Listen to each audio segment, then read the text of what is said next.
Hello everyone. Today we are going to break down a long and complex English sentences step by step. We will analyze its grammar, part of speech and meaning. Let's do it. Okay? So today we chose the full sentences and the sentence is India is resisting pleas by Bangladesh to resume issuing normal values of medical visas, citing staffing shortage amid worsening ties, giving China rare space to expand similar offerings and build people-to-people ties. ওকে, আমরা লক্ষ্য করছি এটা একটা জটিল বাক্য যেখানে একাধিক clause এবং ফ্রেজ রয়েছে। আমরা এটাকে ধাপে ধাপে বিশ্লেষণ করব। তার আগে আমরা চলে যাচ্ছি এই যে সেন্টেন্সটা আছে এই সেন্টেন্সটার কোন পার্ট অফ স্পিচ কোন অর্থটা বহন করে। ওকে, সো আমরা দেখতে পাচ্ছি প্রথমেই রয়েছে ইন্ডিয়া। ইন্ডিয়া একটা নাউন, এটা একেবারে প্রপার নাউন, একটা দেশের নাম, একটা বিশেষ নাম আমরা বলতে পারছি। এরপর আমরা লক্ষ্য করছি ইজ। ওকে, এখানে ইজ হচ্ছে একটা verb which is auxiliary verb you know. এরপরে আমরা লক্ষ্য করছি রেজিস্টিং। এই রেজিস্টিং হচ্ছে verb which is present participle, you know that. ঠিক আছে, আমরা জানি প্রেজেন্ট পার্টিসিপল জেরান্ড, এগুলো নিয়ে আমরা পরবর্তীতে অবশ্যই আলোচনা করব। এখন আমরা যেটা পেয়েছি সেটা হচ্ছে রেজিস্টিং, এটা এখানে আছে প্রেজেন্ট পার্টিসিপল হিসাবে। এরপরে পাচ্ছি প্লিজ যেটা কিনা নাউন, এরপরে পাচ্ছি প্রিপোজিশন বাই, এরপরে আবারও পাচ্ছি বাংলাদেশ, এটাও কিন্তু প্রপার নাউন, একটা দেশের নাম। এরপরে আমরা প্রিপোজিশন টু পাচ্ছি, তারপরে পাচ্ছি রিজিউম। এখানে রিজিউম আছে মূলত একেবারে ভেজ ফর্মে অফ ভার্বের। এরপরে আছে ইস্যুইং, এটিও মূলত ভার্বের প্রেজেন্ট পার্টিসিপল, মূলত ক্রিয়ার কাজ করছে। এরপরে আমরা দেখছি নর্মাল, এখানে অ্যাডজেক্টিভ যেটা কিনা ডিসক্রাইবস করছে ভলিউমসকে। এরপর আমরা পেয়ে যাচ্ছি ভলিউম যেটা কিনা নাউনের কাজ করছে which is plural noun, you know that. এরপর আমরা পাচ্ছি প্রিপোজিশন অফ এগেন। ওকে, তারপরে লক্ষ্য করছি medical which is adjective, you know that describes visas. Okay, and again visa which is noun plural noun, you know that because here have an s, you know. after এরপরে রয়েছে citing, এটা একটা verb present participle. ওকে, এটাও মূলত ক্রিয়ার কাজ করছে। এরপরে আছে স্টাফিং নাউন যেটা কিনা জিরান্ডের কাজ করছে। এইটা একটা ক্রিয়াপদ যা নাম হিসেবে ব্যবহৃত হচ্ছে। যখনই কোনো ক্রিয়াপদ নাউন হিসেবে ব্যবহৃত হবে আমরা না জানি সেটাই কিন্তু তখন হয়ে যাচ্ছে জিরান্ড। ঠিক আছে, আর কিন্তু যখনই ভার্ব প্লাস আইএনজি এটা যদি অ্যাডজেক্টিভের মতো কাজ করে তখনই সেটাকে আমরা বলবো পার্টিসিপল। আমরা আলোচনা করব ধীরে ধীরে। এরপর আমরা পেয়ে যাচ্ছি শর্টেজ, এটাও একটা নাউন। তারপর আমরা লক্ষ্য করছি অ্যামিড, এটা কিন্তু প্রিপোজিশন অফ, অন, বিটুইন, এরকম একটা প্রিপোজিশন অ্যামিড। ওকে, এরপর আমরা লক্ষ্য করছি একটা ভার্ব রয়েছে ওর সেনিং, এটা কি প্রেজেন্ট পার্টিসিপল। ওকে, ক্রিয়া। ওকে, এরপর আমরা দেখব ties which is noun, six adjective which describes sources. After that you can find sources which is definitely a noun, plural noun obviously. And after that said, you know that said is an verb, past টেন্সে আছে verb. Giving verb present participle. তারপর আমরা লক্ষ্য করছি China, এটা একটা noun, rare adjective, space noun, singular noun. তারপরে রয়েছে to preposition, expand verb. Okay, similar adjective আমরা এখানে লক্ষ্য করছি ডিসক্রাইব করছে অফারিংসকে, রাইট। অফারিংস এখানে নাউন হিসেবে রয়েছে।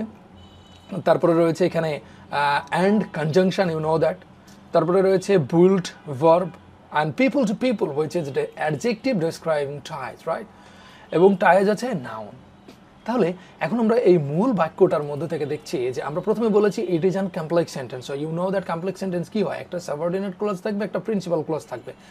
এই বাক্যে প্রিন্সিপাল ক্লজ যেটা আছে সেটা হচ্ছে India is resisting please by Bangladesh to resume issuing normal volumes of medical ভিসাজ।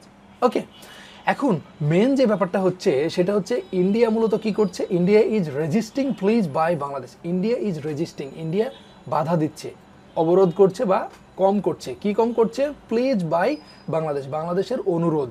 কেন, টু রিজিউম অর্থাৎ ক্যারি করা, চালু করা, শুরু করা, কি করতে, issuing normal volume of medical visas. অর্থাৎ যে নর্মাল যে ভলিউম ছিল আগে 1000 জনকে যেমন ভিসা দিত প্রতিদিন, এটা এখন তারা কমিয়ে দিয়েছে, হয়তো দেখা যাচ্ছে যে 100 জনকে দিচ্ছে। তো বাংলাদেশ অনুরোধ করছে এটা যেন চালু করা হয়, কিন্তু এটা বারবার প্রত্যাখ্যান করছে কে, ইন্ডিয়া। তো এইখানে এই বাক্যটাতে আমরা লক্ষ্য করছি ইন্ডিয়া অর্থাৎ একটা সাবজেক্ট, আমরা লক্ষ্য করছি একেবারে ফুল clear, India is a subject. তারপরে রয়েছে ভার্ব, এখানে ভার্ব আছে দেখেন ইজ রেজিস্টিং প্রতিরোধ করছে, অগ্রাহ্য করছে। ওকে, এরপরে আমরা লক্ষ্য করছি এখানে অবজেক্টটা আমরা পেয়ে যাচ্ছি, কি প্রতিরোধ করছে, অগ্রাহ্য যে করছে, কি অগ্রাহ্য করছে। আমরা দেখছি বাংলাদেশের অনুরোধ, অর্থাৎ প্লিজ বাই বাংলাদেশ। আমরা জানি প্লিজ, PLEASE, এই প্লিজ মানে হচ্ছে দয়া করা, অনুগ্রহ করা, কিন্তু যখনই এই PLEASE যখনই দিচ্ছি না, তখনই এটার মানে হচ্ছে আবেদন। ওকে, আমরা একটা খুব ভালো অড মিনিং শিখলাম। তাহলে এখানে আমরা দেখছি যে এই যে বাক্যটা আছে, এই বাক্যটার যদি আমরা মূল অর্থ দেখি, তাহলে দেখবো যে ভারত বাংলাদেশের অনুরোধ প্রতিরোধ করছে অথবা প্রত্যাখ্যান করছে, যাতে তার আগে যে মেডিকেল ইস্যু দিত, একটা ভিসা দিত, সেটা দিচ্ছে না, বা একটা তারা প্রতিরোধ করছে, এইরকমই একটা জিনিস বুঝছে। এখন এই যে বাক্যটা আছে দেখেন, এই বাক্যটার অতিরিক্ত তথ্য দিচ্ছে পরের অংশে। কি বলছে? Citing staffing shortage amid worsening ties, অর্থাৎ এখানে অজুহাত দিচ্ছে ভারত। কি অজুহাত দিচ্ছে? সাইটিং। এখন এই যে সাইটিং হলো প্রেজেন্ট পার্টিসিপল, এটা কি করছে? ইন্ডিয়া ইজ রেজিস্টিং, এই যে কাজের ধরন বা কাজের কারণ, এই কারণটাকে ব্যাখ্যা করছে। আমরা জানি যে প্রেজেন্ট পার্টিসিপল হলে কি হয়, ভার্বের সঙ্গে আইএনজি এবং এটার আচরণ হইতে হবে অ্যাডজেক্টিভের মতো, তাহলে সেটাকে আমরা বলবো প্রেজেন্ট পার্টিসিপল। এখানে সাইটিং যেটা আছে আমরা লক্ষ্য করছি ইন্ডিয়া ইজ রেজিস্টিং, এই যে কাজের কারণটাকে ব্যাখ্যা করছে, সেই কারণে আমরা এটাকে বলছি প্রেজেন্ট পার্টিসিপল। এখন এই যে ক্রিয়ার অতিরিক্ত তথ্য দিচ্ছে। এরপরে দেখছি আমরা স্টাফিং শর্টেজ, নাউন ফ্রেজ। কেন? কর্মী সংকট। তারা বলছে কর্মী সংকট, ভিসা করার নাকি লোক নাই। অদ্ভুত। এরপরে বলছে অ্যামিড ওরসেনিং টাইজ, এখানে প্রিপোজিশনাল একটা ফ্রেজ নিয়ে আসছে। অ্যামিড আমরা আগেই বললাম যে বিটুইনের মতো কাজ করে, সম্পর্কের অবনতির মধ্যম তারা বোঝানোর চেষ্টা করছে। এখন সহজ ভাষায় যদি আমরা বলি, ভারত কি বলছে? বলছে যে তাদের কর্মী সংকট আছে এবং দুই দেশের সম্পর্ক খারাপ হচ্ছে, এজন্য তারা মেডিকেল ভিসা দিচ্ছে না, কারণটা তারা ব্যাখ্যা করছে। এখন এই পর্যন্ত ঠিকই ছিল। এরপরে যে ঘটনাটা ঘটছে দেখেন, এবার এন্ট্রি নিচ্ছে আমাদের পরবর্তী সাবঅর্ডিনেট ক্লজ। সেই ক্লজে কি বলছে দেখেন, এর ফলে গিভিং চায়না রেয়ার স্পেস। এখন আপনি বলবেন এই রেয়ার মানে তো মানে প্রতিকূল বা খুব কম, কিন্তু এখানে এমনটা না। এখানে মূলত এই রেয়ার মানে বলছে একটা দারুণ সুযোগ, বিশাল সুযোগ। এই জিনিসটাকে এখানে পুরোপুরি নিয়ে আসার চেষ্টা করছে। বলছে giving China rare space two expand similar offerings and build people to people ties, যার মানেটা অনেকটা এরকম দাঁড়াচ্ছে যে ভারত যখন মেডিকেল ভিসা দিচ্ছে না, তখন চীনের জন্য সুযোগ তৈরি হচ্ছে যাতে তারা একই ধরনের পরিষেবা দিতে পারে এবং বাংলাদেশ এবং চায়না দুই দেশের মধ্যে একটা সম্পর্ক ভালো হয়। আর এবং আমরা জানি যে চায়না সফট নীতি অবলম্বন করে, তারা অর্থ দিয়ে, পদ্মা সেতু দিয়ে বা এরকম কিছু দিয়ে তারা দুই দেশের মধ্যে সম্পর্ক করতে চায়। তো এটাকে যদি আমরা একটু ব্রেকডাউন করি, তাহলে আমরা দেখব যে এখানে গিভিং যেটা আছে সেটা কিন্তু প্রেজেন্ট পার্টিসিপল, ফলাফল বোঝাচ্ছে। এরপরে বলছে চায়না, এখানে চায়না কিন্তু অবজেক্ট। কি ধরনের অবজেক্ট? যার জন্য সুযোগ তৈরি হচ্ছে। কার জন্য সুযোগ তৈরি হচ্ছে? একেবারে চায়নার জন্য। এরপরে বলছে রেয়ার স্পেস, নাউন ফ্রেজ আমরা লক্ষ্য করছি, এবং এটার মানে হচ্ছে একটা বিরল সুযোগ, অল্প কিছু সুযোগ তারা এখানে দারুণ একটা সুযোগ পাওয়া যাচ্ছে। কিসের জন্য সেই সুযোগটা পাওয়া যাচ্ছে? ইনফিনিটিভ ফ্রেজ এখানে চলে আসবে, কারণ কি টু প্লাস মূল verb, to expand similar offerings and build people to people ties. তাহলে এই যে সুন্দর করে উদ্দেশ্যটা বোঝাচ্ছে, এই জন্য আমরা এটা বলছি ইনফিনিটিভ ফ্রেজ। এখন যদি আমরা সহজ ভাষায় বলি, ভারত যখন মেডিকেলের ভিসা দিচ্ছে না, তখন চীনের জন্য সুযোগ তৈরি হচ্ছে যাতে তারা একই ধরনের পরিষেবা দিতে পারে এবং দুই দেশের জনগণের মধ্যে সম্পর্ক তৈরি করতে পারে, যেটা কিনা আমরা একটু আগে বললাম। এইবার যদি আপনি একটু এই পুরো সেন্টেন্সটাকে জিরান্ড এবং পার্টিসিপলটা লক্ষ্য করেন, আপনি একেবারে খুবই সুন্দর একটা জিনিস বুঝতে পারবেন। সেটা কি দেখেন, আমরা আগেই বলেছিলাম যে আমার বাক্যের ইস্যুইং, এই যে এই শব্দটা, এটা জিরান্ডের কাজ করছে। এখন জিরান্ডের কাজ কেন করছে? দেখেন, এটি রিজিউম ক্রিয়ার অবজেক্ট হিসেবে কাজ করছে, ভিসা ইস্যু করার কাজ বোঝাচ্ছে। তাহলে আমরা বলছি যে যখনই কোনো কিছু নাউনের মতন আচরণ করবে, মূল ভার্বের সাথে আইএনজি যদি নাউনের মতন আচরণ করে, তখনই সেটাকে আমরা বলবো জিরান। এখন এখানে আমি একটা ছোট্ট যদি আপনাকে একটা উদাহরণ দিই, তাহলে আপনি বুঝতে পারবেন। আমি বললাম আই লাভ রিডিং বুকস। দেখেন, আমি বলছি আই লাভ রিডিং বুকস, আমি বই পড়তে পছন্দ করি। এখন দেখেন, যদি বই নিজে পড়তে পারে, তাহলে এটা আমার জিরান্ড হতো না। যদি কোনো কাজ নিজেই করতে পারে, যেমন আমি আর একটা উদাহরণ দিচ্ছি, বললাম the crying baby needs milk, crying baby needs milk. তাহলে এখানে যে ক্রাইং আছে, এই ক্রাইং এখানে কি হবে? হ্যাঁ, এই ক্রাইং এখানে হবে পার্টিসিপল। কেন পার্টিসিপল হবে বলি? কারণ দেখেন, ক্রাইং বেবি, বেবি কিন্তু নিজেই কান্না করছে। তাহলে নিজে যখন কোনো কাজ করবে তখন আপনি খুব সহজে ধরতে পারেন। এটা একটা টেকনিক আর কি, আপনি অনেকগুলোর ক্ষেত্রে এটা কাজে লাগবে না, আবার বেশ কিছু ক্ষেত্রে হয়তো আপনি সহজে ধরতে পারবেন। এখন পরবর্তীতে আমরা লক্ষ্য করছি যে সাইটিং এই ওয়ার্ডটা আছে। সাইটিং ওয়ার্ডটা কি? এটাও মূলত প্রেজেন্ট পার্টিসিপল।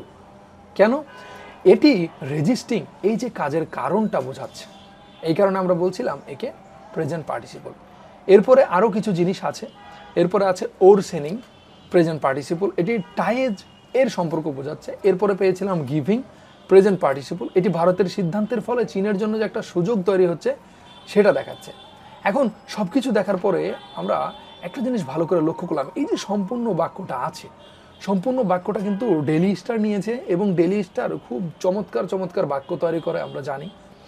এই সেন্টেন্সটা অনেক সহজভাবে বলা যায় তো, কিন্তু তারা অনেক সুন্দর ভোকাবুলারি এখানে ব্যবহার করেছে, এজন্যই মূলত বাক্যটা আমাদের পছন্দ করা। তাহলে সম্পূর্ণটার মানে যদি আমরা করতে যাই তাহলে এইরকম দাঁড়াচ্ছে যে ভারত বাংলাদেশকে আগের মতো মেডিকেল ভিসা দিচ্ছে না, কারণ তাদের কর্মী সংকট আছে এবং দুই দেশের সম্পর্ক কিছুটা খারাপ হয়েছে।